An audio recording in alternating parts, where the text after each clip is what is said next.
को देखिए, मैं तो बोलूँगा खुद से ट्राई करिए। लिमिट है 0 to 1/√2 और साइन इनवर्स x और डिवाइडेड बाय 1 - x² 3/2। आंसर आएगा π/4 - 1/2 log 2। ठीक है, ट्राई करिए, देख के पता चल रहा होगा यहाँ 1 - x² है। अगर x को आप साइन थीटा रख दो तो शायद कुछ बात बन जाए, because 1 - sin² theta cos² theta होता है ना। तो पुट x = sin थीटा। अगर आपने x = sin थीटा रखा है बच्चों, तो this implies what, theta = sin inverse x, तो थीटा = sin इनवर्स x आपके पास हो जाएगा। ठीक है, चलो बहुत बढ़िया।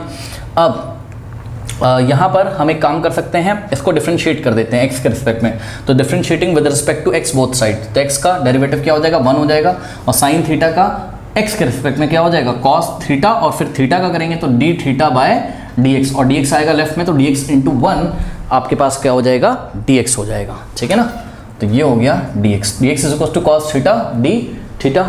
चलो बहुत बढ़िया।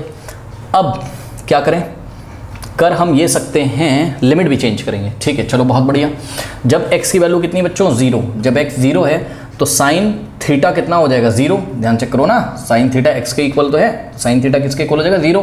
तो यहाँ से theta = what, sine inverse of 0, और साइन इनवर्स 0 0 ही तो होता है, यानी कि जब x 0 है तो थीटा भी कितना है, 0। ये हो गया आपका लोअर लिमिट का काम। अब करते हैं अपर लिमिट का काम। ठीक है, तो students when x = what, when x = 1/√2, तो जब x कितना है आपका 1/√2 है, तो थीटा कितना हो जाएगा आपका, साइन इनवर्स, भाई थीटा क्या है आपका, साइन इनवर्स x है, यानी कि साइन इनवर्स x की वैल्यू 1/√2 और साइन इनवर्स 1/√2 तो π/4 होता है, ये हम लोगों को पता है। ठीक है, तो अपर लिमिट हो गई आपकी क्या, π/4 थीटा के रिस्पेक्ट में। अब सॉल्व करते हैं। अगर ये i है तो i = integral from 0 to 1/√2। Okay, तो ये हो जाएगा। अब हमारी लिमिट बच्चों चेंज हो गई, 0 से π/4 हो गई लिमिट, तो 0 से π/4 हो गई। सही है, साइन इनवर्स x की जगह आपने थीटा रखना है, क्योंकि क्वेश्चन को अब हम थीटा में चेंज कर ले रहे हैं, और dx की जगह आप लोग क्या रखोगे, cos थीटा d थीटा। तो dx की जगह आपने क्या रखना है, cos थीटा d थीटा, और डिवाइडेड बाय, अब देखिए 1 - ध्यान दें स्टूडेंट्स, 1 - x का स्क्वायर है, तो 1 - x² मतलब 1 - sin² थीटा। ठीक है, तो 1 - sin² थीटा, और होल पावर क्या है, 3/2, तो होल पावर 3/2 हमने लगा दी। ऐसा हो गया। अब ये हो जाएगा लिमिट 0 to π/4, और यहाँ पे हो जाएगा आपके पास theta × cos theta d theta, और डिवाइडेड बाय, ध्यान दें 1 - sin² थीटा क्या होता है, cos² थीटा, तो cos² थीटा की होल पावर व्हाट, 3/2। अब ये हो जाएगा integral 0 to π/4 theta × cos theta और डिवाइडेड बाय।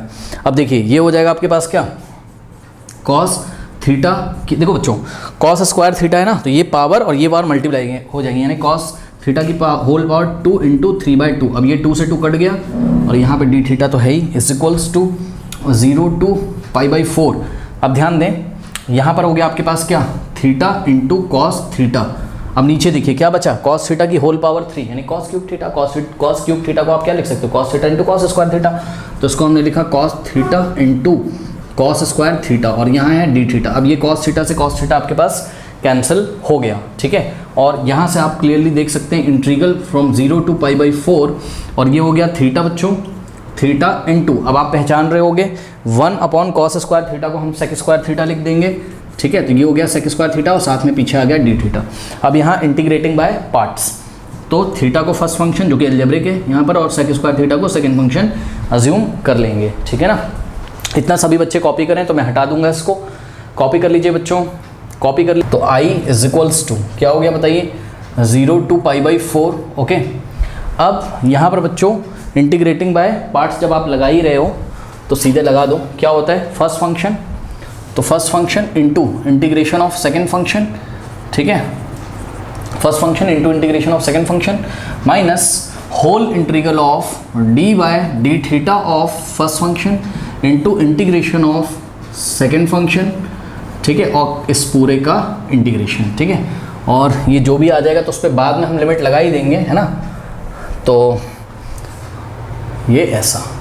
ठीक, और अगर आपको यहीं पे लिमिट दिखाना हो तो आप यहीं पे दिखा दो, कोई बात नहीं है। 0 to π/4 आपने यहाँ पे दिखा दिया है ना, ऐसा ना दिखा के। ठीक है, आप एक काम कर सकते हो स्टूडेंट्स, यहाँ पर लिमिट हो गए।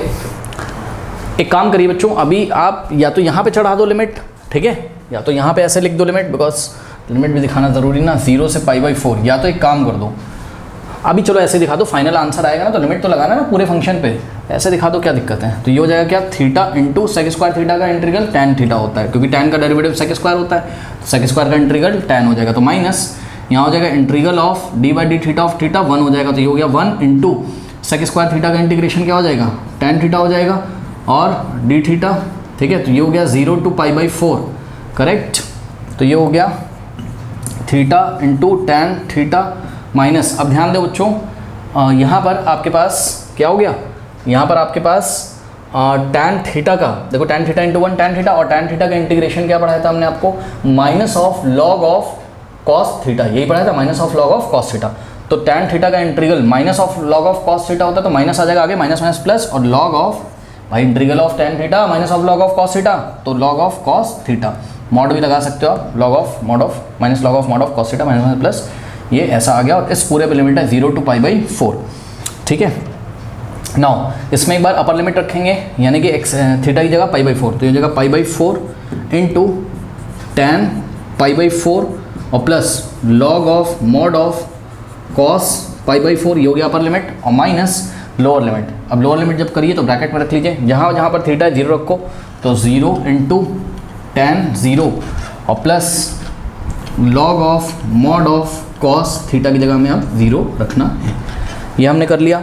अब देखिए π/4 और टैन π/4 1 होता है, तो π/4 इंटू 1 π/4 हो जाएगा, और plus log of mod of, ध्यान दें cos π/4 यानी cos 45 1/√2, तो 1/√2 तो पॉजिटिव होता है, इसलिए मॉड लगाने की जरूरत नहीं है, तो log of 1/√2 minus 0 into tan 0 0 हो जाएगा, तो ये हो गया 0 और प्लस cos 0 कितना होता है 1, तो log 1 भी क्या होता है 0 ही होता है भाई, cos 0 1 और 1 का मॉड 1, और log 1 कितना होता है 0 होता है, ठीक है। तो log 1 आपका क्या आ जाएगा 0 हो जाएगा, ठीक। तो 0 + 0 0, यहाँ पीछे 0 आ गया, कुछ करने की ज़रूरत यहाँ पर है नहीं। अब ऐसा कुछ आपके पास आ गया है।